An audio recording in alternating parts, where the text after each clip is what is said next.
Hello and welcome back to another episode with me, Miss Envy. Buckle up, it's time.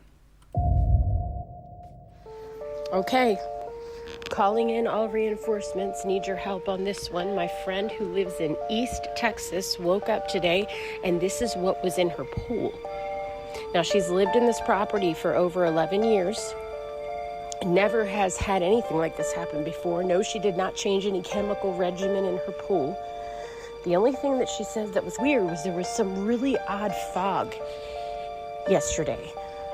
But I've tried to look it up too. I can't find anything that would lead to anything like this happening or any reaction with water. So if anybody has any idea, any water experts out there, I know I have a few or at least one following my page.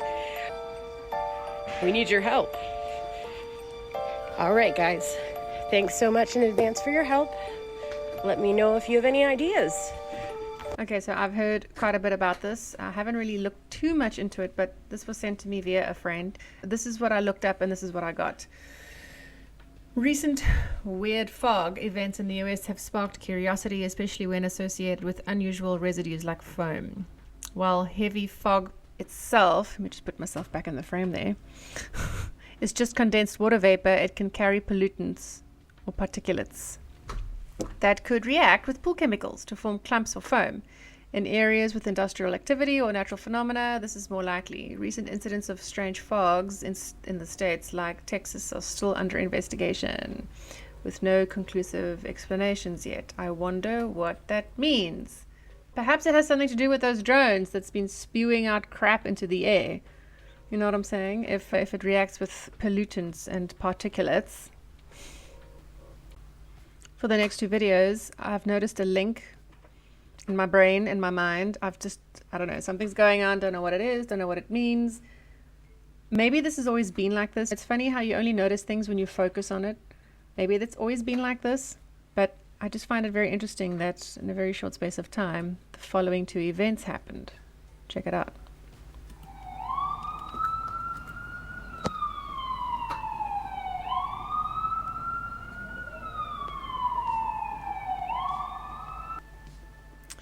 New Orleans New Year's Eve attack. The New Orleans New Year's Eve attack. Whoa, say that 5 times fast. See if you can get it right. Involved significant concern over safety. While details about the specific attack might still be unfolding, the city has a complex history of crime, which spikes during major events, like New Year's Eve. You could add a reminder of the importance of vigilance and yeah. I could probably tell you guys, be careful over these times. It's why I don't celebrate New Year's Eve. Why would I pick the one evening that is most likely the most dangerous? I'd rather go on a random Monday evening on a second week of June when no one's got money. That would be a better way to go outside and do weird crap. Not that I'm promoting bad behavior.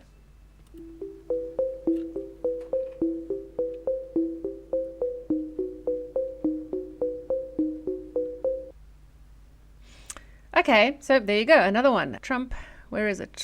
Okay, first of all, a Cybertruck explodes. I need to actually Google what that means. Cybertruck. And anyway, did a little digging and I came up with the following. The Cybertruck explosion outside the Trump Hotel raised eyebrows. See, mine are raised. Do you see them? As of now, no direct threat to Trump has been reported. Speculations range from technical failure to intentional sabotage. Nah. Cybertruck's unique design and high-profile branding make it a symbol for both innovation and controversy. Further updates might clarify this.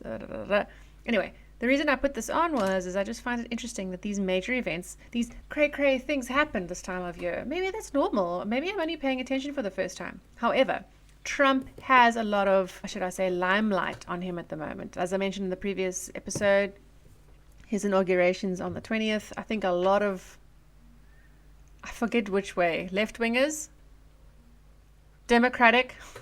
I know more about American politics than I do my own country. Sorry, South Africa. After Zuma stole all our money and drove our name into the ground, I lost interest. I think that since Trump won the elections, there's been a lot of attention on him. People don't want him in power. I don't know why. I do know why, but I'm not going to divulge that today here. Otherwise, you're all going to put me in a straitjacket. No, I'm kidding. As long as it's a pink one. Anyway, all right. I thought that was interesting. I thought I'd just add that let's start paying attention to these things. Why are these things happening? Why over New Year's Eve? Why? Anyway. For those of you that are into the woo-woo,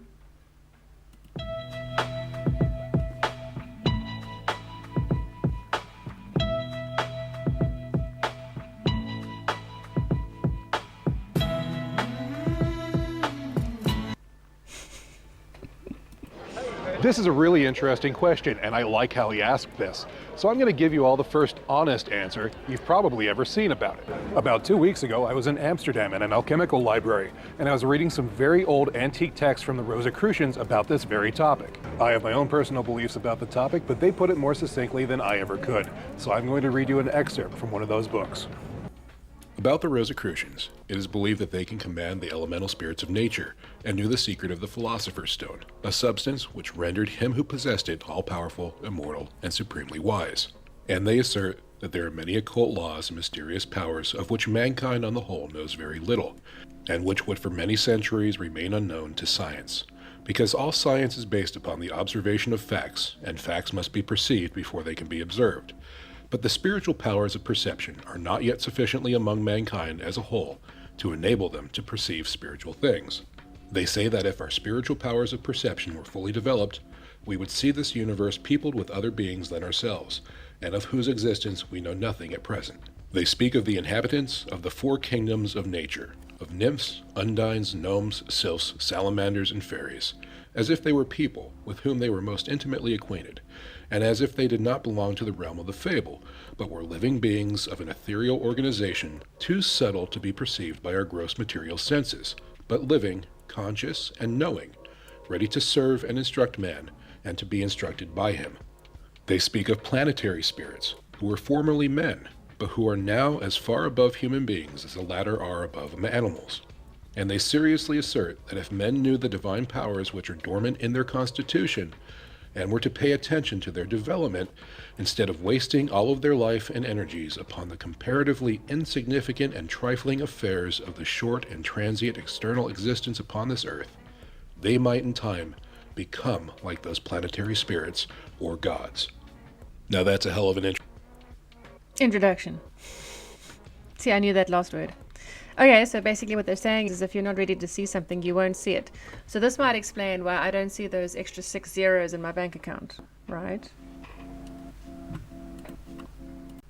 Okay, so this next one is a hard pill to swallow, but I think it's important that we hear this.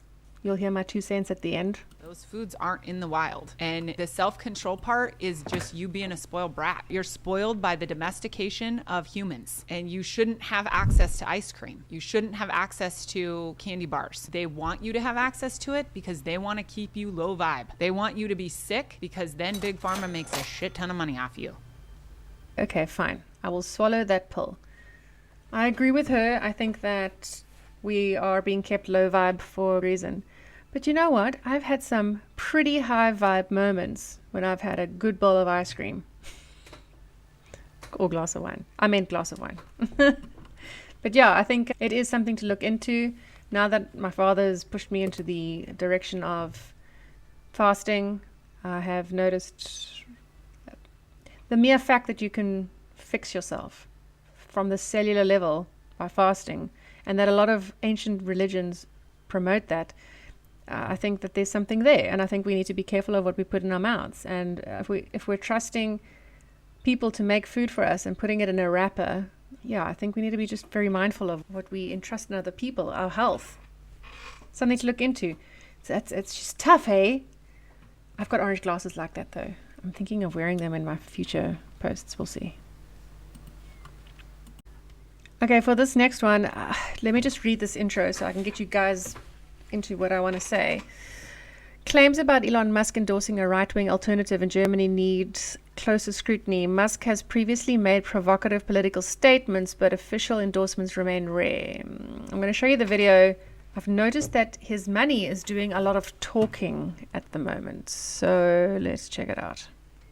Here's the last 24 hours of geopolitics. The German government has accused Elon Musk of attempting to influence the upcoming federal election by endorsing the right-wing Alternative for Deutschland (AfD) party, sparking criticism from politicians across the political spectrum, who have described his actions as undignified and intrusive. Mikhail Kavalashvili has been sworn in as Georgia's new president amid protests and accusations of electoral fraud, with outgoing pro-EU President Salome Zurabichvili refusing to recognize his legitimacy and calling for a new vote. Syria's de facto leader Ahmed al-Shara held talks with Ukrainian Foreign Minister Andriy Sybiha in Damascus, seeking strategic partnerships and mutual diplomatic recognition as Ukraine strengthens ties with the new Syrian leadership following the ousting of Bashar al-Assad. Finnish investigators have identified a 60-mile seabed drag mark linked to the damaged Estlink 2 electricity cable between Finland and Estonia, with suspicion falling on the Russian-linked vessel Eagle S, believed to be part of Russia's shadow fleet. Russia has condemned the apparent blocking of its state media channels on Telegram in multiple EU countries, calling it an act of censorship and vowing retaliation.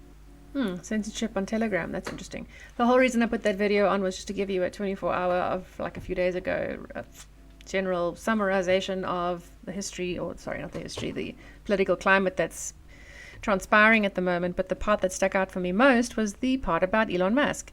So it's great that he's South African, but we don't see any of that money. So are we really that in favor of the guy? Look, he did sponsor the...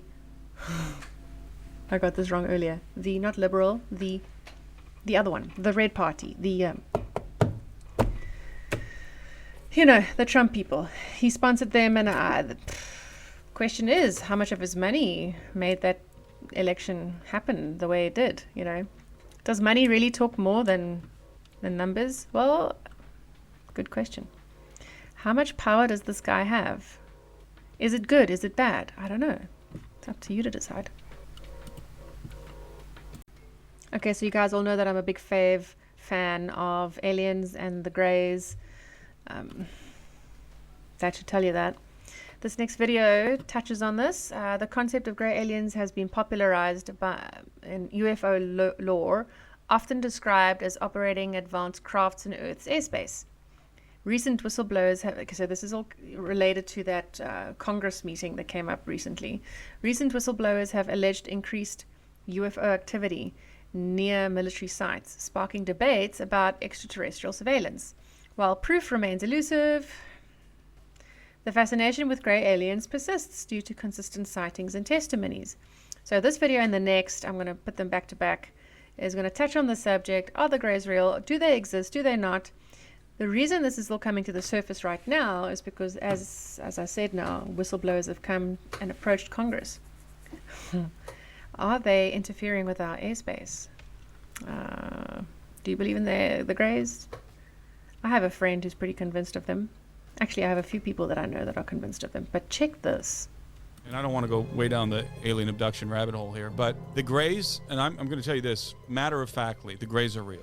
100% real. I mean, thousands of people have seen them. Yes, many, many people have encountered them. I have friends who have encountered the greys. One of my friends actually reached out and strangled one until she was deactivated. Oh my gosh. The gray aliens are real. Now, what exactly they are, there's a lot of speculation out there. Most of what we know about gray aliens comes from the alien abduction material. This is not fiction. There's a body of evidence that you could prove a case in court with. It's got physical evidence, anecdotal evidence, proof associated with alien abduction that is undeniable. So gray aliens are real, and there's a lot we could say about that. By the way, David Grush said as much in his testimony, that biologicals have been recovered, non-human biologicals. We're talking about gray aliens here. That's the primary group that's operating in our airspace. It's not the only group.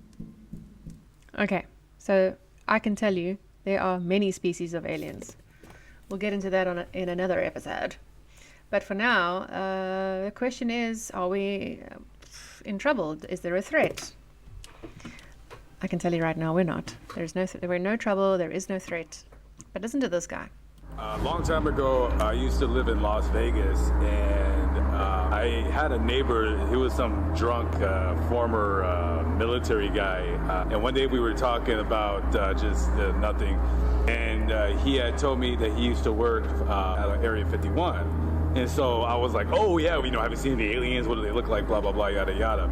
And he would never, ever tell me, nothing. You couldn't pry anything out of him. But one night, we had a power outage, and like the whole neighborhood was black. So we're just talking and bullshitting, and out of nowhere he goes, hey, you see Orion's belt?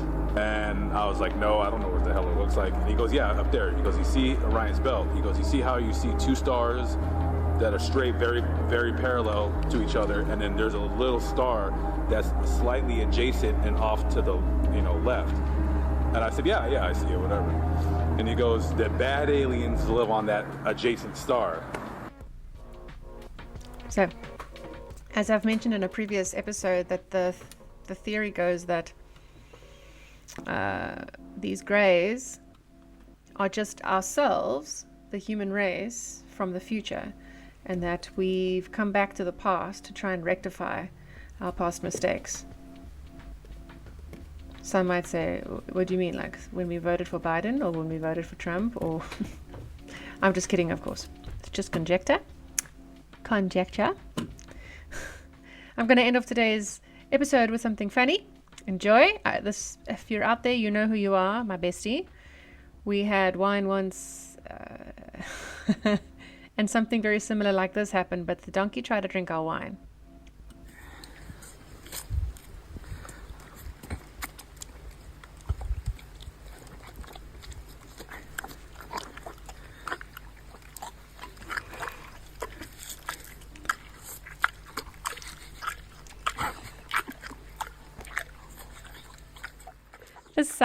The sounds are getting me. And the lips.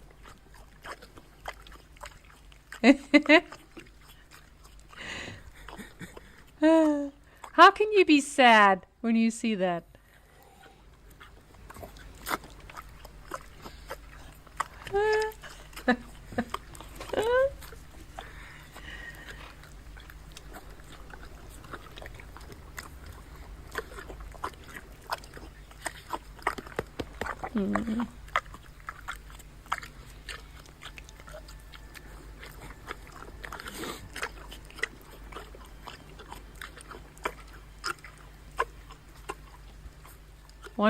One more. Aww. Thanks, Elaine, for sending me that. Thanks to Elaine, she sends me a lot of videos. Right, guys, that's today's episode. I'm trying to do more episodes in a week. Good luck to me. Hope you enjoyed today. And yeah, I'm now editing my videos from a different platform. Different app. I'm teaching myself a new app. I'm 41 years old and I'm teaching myself new things. Aren't you proud of me? So just forgive me as I'm working out the crinkles and the wrinkles. Thank you for being here. If you've made it to the end, I appreciate you, and please keep supporting me and my mission to share the weird and help folks to build a bone of discernment. Love you lots. Take care. Bye.